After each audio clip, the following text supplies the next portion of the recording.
It is March 19th and it's the first day of spring, so I thought I would walk around the garden and see what's blooming and kind of what's going on this month. Morning glory, and I think it looks really pretty how it kind of slightly goes over the gate. And then over here, it's a little bit of a mess, but I planted some winter gem boxwoods right here. And then I sprinkled a bunch of wildflower seeds last season. And so they're kind of just popping up randomly. So these, I believe, are the California poppies. And over here, I planted a camellia, and this one's called the Nuccio's Pearl. And it's really pretty. And the nice thing about camellias is that it blooms in the winter months when everything else looks kind of dead and not as pretty. So I really like that plant right there. This was all just dirt and weeds and rocks. So I planted the winter gem boxwoods around here. And then these are all wildflower seeds, and that's a Mystic Spires blue salvia, which is very pretty. It's got these purple flowers. And I believe these are calendula. But again, I just sprinkled a bunch of seeds, so I'm not exactly sure, but it looks like calendula to me. And over here, where Fuji is, this was an old fountain that it was not working. So it was just, I had to spend a lot of time weeding it, and it was a lot of work. So what I did is I planted Dichondra Silver Falls in the waterfall to kind of mimic water, and it suppresses the weeds, and I think it just looks a little more pretty. So I also planted some daffodil bulbs, and these are such a great thing. It was so easy to plant. I just dug them in the soil over the winter, and then they just pop up, and I don't have any of these to irrigation, and they're all flowering. So I would definitely next year plant a ton more of these daffodils. I read that they are also gopher resistant, which we have a lot of gophers here. So I want to do a bunch more next year, but this was my first year, so I just planted a few. And then where should we go next, Fuji? I've got some more daffodils right over here, and another camellia, and these all bloom. This is a debutante camellia, and these all bloom at different times, which is nice. So you always kind of have a couple little flowers going on. So over here, I planted this Dusty Miller, which is getting really big, and I think it would be nice like as a filler flower in arrangements. And I just like the silver foliage. This is some type of verbena, kind of like a ground cover. And again, I'm just trying to add color throughout the property because it was all very bare and dead and weedy. Over here, we've got hellebores, and these are so cute. These are also like a winter type of plant. So these flower in the cooler months, and I just think it's really, really pretty, and something that I didn't really know a whole lot about until I moved here. Over here we've got a Breath of Heaven, and I think this is really pretty, but it smells pretty bad. So it's right by our front door. I might have to move this at some point. And then over here we've got more daffodils growing, and these I think do naturalize, so they come back and then they'll spread, I believe. All right, so over here I've got some more daffodils, and this is just some irrigation that I'm prepping for the summer flowers that I started, but these daffodils have not had any water.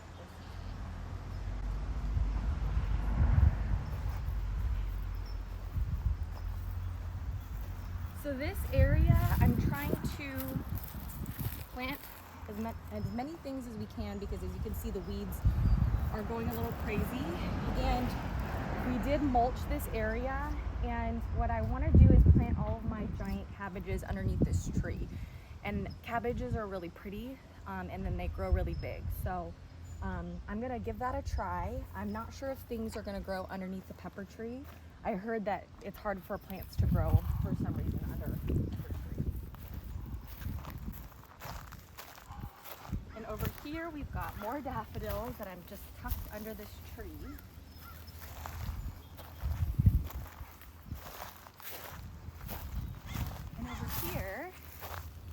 we have an artichoke plant, which I think is really neat. It is a perennial, so it comes back every year, and it will flower and make like a pretty flower, but also really great to eat. And then over here, I planted some lilykois back in the back area, and they get full sun, but the leaves are turning yellow. And what I noticed is as this plant has started to grow over this fence, which is kind of shaded by this tree, it's looking a lot better and growing way faster. So I think that this plant likes a little bit of shade from the sun. So, all right, and then over here, this is stinging nettle, and it hurts really bad if you touch it. Last year I weeded all of these by hand. I've been trying to just weed everything by hand so that we can get rid of it without having to use the weed whacker. But this is actually really good for fertilizer and tea. So now I'm letting it grow, and I want to kind of let this, kind of grow in certain areas and use it as fertilizer and tea. The plan for this area is to more put like my perennials like peppers and eggplants and that sort of thing, because they'll come back each year, and this gets full sun. So I'm going to try that this year and see how it works.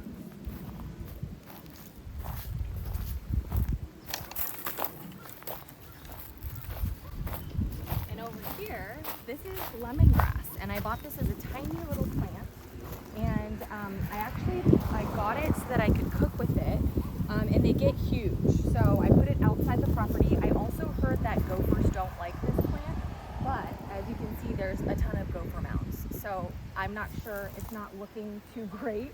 So we'll see if it survives the gophers. This front area is where I planted all of my pumpkins last year. And it was really neat. It was like a big pumpkin patch, but I got started really late in the season. So this year I've got a head start, and my plan is to make like a pumpkin patch, all my melons, all the messy things that get really, really big. I want to just cover this hill so that it also suppresses the weeds, and I'm just using this area of land where it normally would just be kind of dead. I also want to grow something over this fence, which we installed for Foodie to keep him in, and he can also come out here and hang out with me when I'm gardening. So I want to plant maybe like my loofahs. I heard that those get really big, and it'll be pretty for a season, and then I can figure out trees or something to cover this area eventually. So this area is kind of like my market style garden. So I just built these out in rows, and last year I planted a bunch of different things, and it was very sporadic and all over the place. This year I'm trying to be more mindful and plant like one crop in each area so that I can easily come out and harvest. So this right here, these are onions, and then there's a few beets that fell in there. These are poppies. These are poppies, and I had never grown like these types of poppies before. I just thought that they were really pretty, and I later found out that these need to be cold stratified, so you're supposed to put the seeds in like a fridge or a freezer for a certain period of time. If not, they won't flower, but I didn't do that, and it is flowering, and it's looking great. So I don't know if that's completely necessary, but it's something, maybe they'll look better if I did do that. So maybe next year I'll try to cold stratify it. And then this is just a bunch of celery, which I come out here and I just kind of pick off some stalks, and then I'll use it in recipes, which is nice just to have these staple things on hand.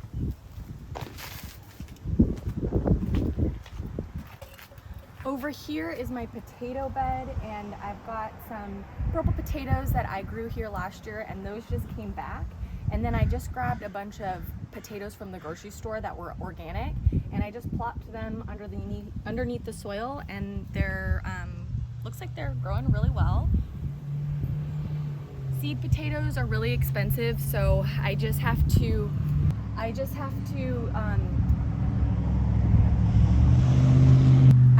try and save money here and there where I can, because I can't do all the things, with the budget that I'm working on. So there's certain things that I have to kind of, cut costs on. This is kind of my cabbage and brassica bed that I planted over the winter, and they didn't do much during the winter months, but now they're kind of getting going. So this is where I planted my lemon squash last season, and it just got way too big. So I'm not going to be planting any kind of squash in this area, but I did plant some strawberries, which they are fruiting. And I don't know if I'm going to leave them here, but they are like a good ground cover. So go, baby, there you go. And then I have, this is like a cabbage or a cauliflower. Over here, this is where I had my peppers last year. And this is, I'm going to try and grow something different in this area. And then over here, I planted all of this garlic. I believe there were 72 cloves that I planted that I got from the store. Like I did get seed garlic, not from the grocery store. And I believe I planted them in November. And then I'm really excited about the elephant garlic, which gets really big. And then also, some of these are going to produce garlic scapes, which is really delicious to make like a pesto.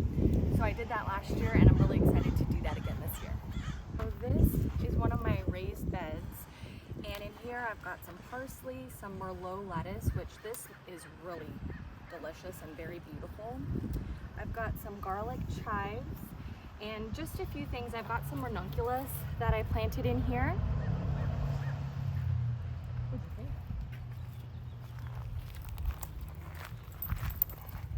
So over here, I did plant some tulips, and last year I planted tulips, and they only got about this tall because I didn't know that you have to put the bulbs in the fridge. So you do need to do that with tulips. But I did that with these tulips, and they're looking great. So I just planted them in this bed, and then they're all up. And then in this bed, I've just got some random things that I'm testing with my seed starts that I have.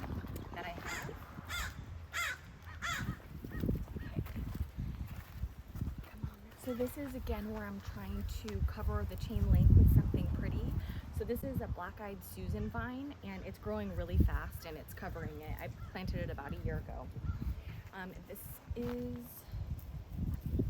my bay leaf tree, and I just pluck these off, and then I use them in my recipes. And it's really nice because I haven't had to buy bay leaves from the store. And this is my banana patch. I planted this about a year and a half ago, and it sprouted out a bunch of little baby banana pups, and it fell over in the winter. So I dug up some of the pups, and then I'm gonna try and plant them in other areas of the garden. Apple trees, and they are flowering and looking really good. We got a ton of apples last season from these trees. This is the banana cup that fell over there, so I'm gonna try and plant it here. We'll see if it works. My mango tree, and when I purchased it, it actually had a mango on it. So I'm hoping that this will fruit. Oh, we have a lot of new leaves on it. Yeah.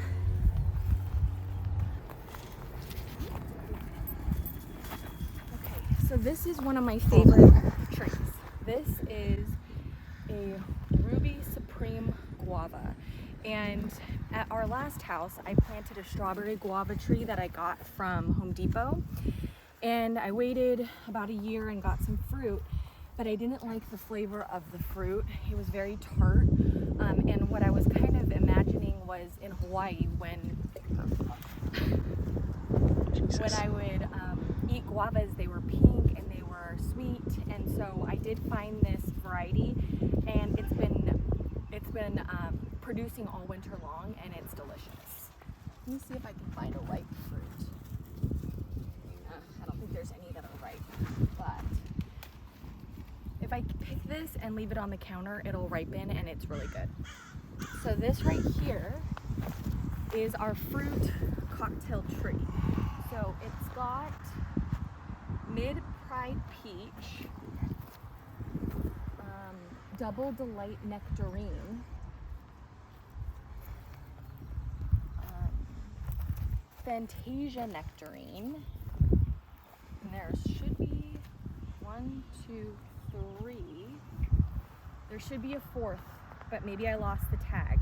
So this area of the tree produced a ton of peaches. They were delicious last year, and now it's the first to flower. So I'm still learning how to prune fruit trees.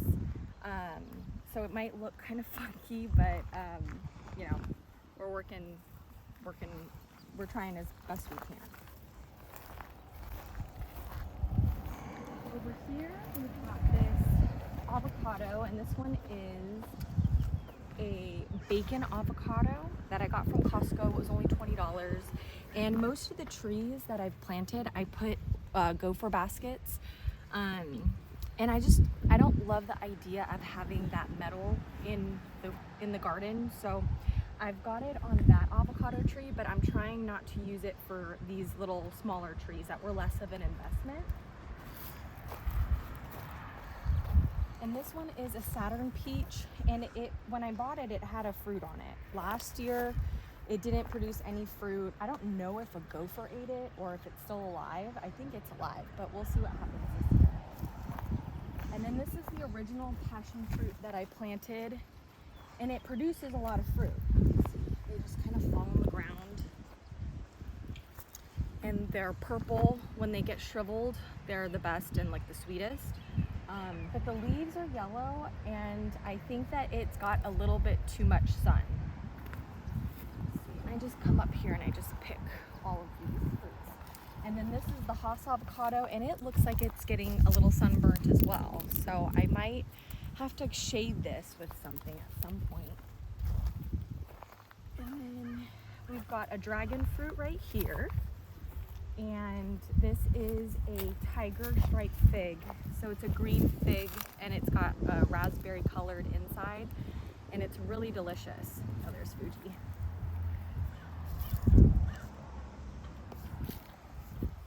And then this one is a Fuerte avocado, another one that I got from Costco. It's probably going to be a few years before this produces anything. And then over here, I have a Santa Rosa plum. And when I purchased it, it was very tall, and it just didn't do much, you know? It didn't really leaf out very much, so I called the store that I purchased it from, and I asked them if I could chop it so that it would encourage more growth, and they said that that was a good idea, so I did it. And you can see there's a bunch of new little buds, so I'm hoping that it'll kind of grow like this and be a little less tall.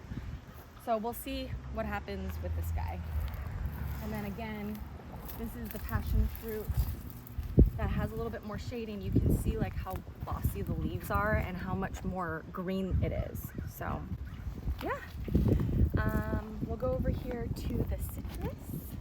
This tree was here when we got here, and it was almost dead. It looked like it was dead. There was no water going to it. And it's a Meyer lemon tree. I found the tag on it. So we pruned it up, we mulched it, and we added irrigation. And all winter long, this tree was loaded with citrus. Ponzu lemon, and it's growing very slow, but I want to use this to make like ponzu sauces for cooking. This one is the pink lemonade lemon tree, and what's cool about it is the leaves are variegated, so it's very pretty. See, it's got like yellow and green, and this one is going to taste just like your standard lemon is what I'm understanding, but it's pink, which I think is kind of fun, so I planted that. And then this is a calla lily, and I think it is so pretty.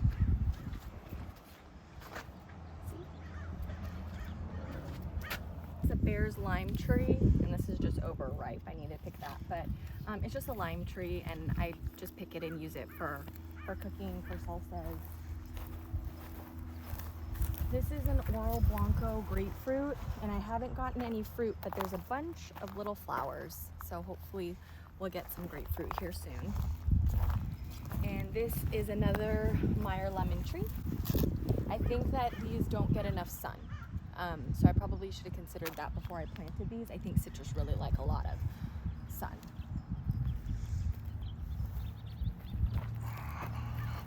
This one is a Tarocco blood orange, and I haven't gotten any fruit from this yet, but there's a bunch of flowers, so maybe this is the year that I'll get some fruit. And this is the kaffir lime tree, and I'm more growing this for the leaves to crush up and to put into Thai curries and to recipes and that sort of. Right here, these are all the lettuce plants that I started from seed using the little soil blocks, and I think they look really pretty. The Merlot lettuce, and then a couple of free seeds I got from Baker Creek.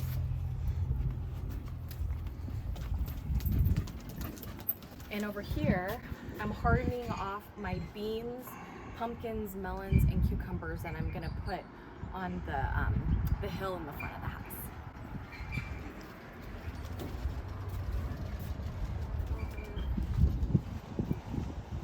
Here, I've got some tomatoes that are looking really nice. And then these are just kind of my starts that I didn't want to stick underneath the grow light because it took up too much space with these trays. So they're living out here now. And yeah, so that's it for the March garden tour, and I cannot wait to see what we can grow this season.